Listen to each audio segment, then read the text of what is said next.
भरधाव वेगात असलेल्या ट्रक व मिनी ट्रॅव्हल्समध्ये समोरासमोर धडक होऊन भीषण अपघात झाल्याची घटना यवतमाळच्या घाटंजीमध्ये घडल्याचं समोर आलं आहे. घाटंजी पांढरकवडा रस्त्यावर सायंकाळच्या सुमारास हा अपघात झाला. या अपघातात मिनी ट्रॅव्हल्समधून प्रवास करणारे जिल्हा परिषदेचे 12 शिक्षक हे जखमी झाल्याची माहिती मिळत आहे.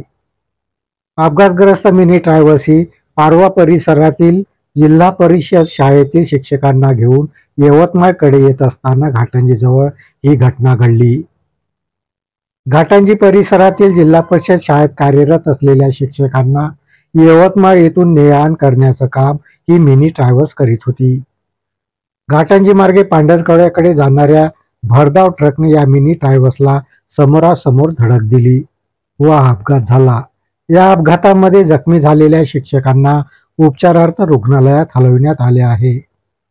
या अपघातात ट्रक आणि मिनी ट्रॅव्हल्सचं मोठं नुकसान झालं. घटनेचा पुढील तपास हा घाटंजी पोलिसांनी जारी केला आहे. संजय ढवळे, प्रतिनिधी GTV न्यूज मराठी.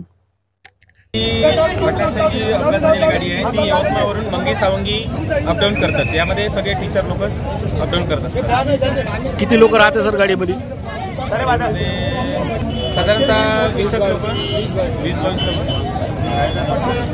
गाडीमध्ये. दोन जणांच्या पायाला मार लागलेला आहे आणि एकाला खूप जास्त पण थोडे आहेत.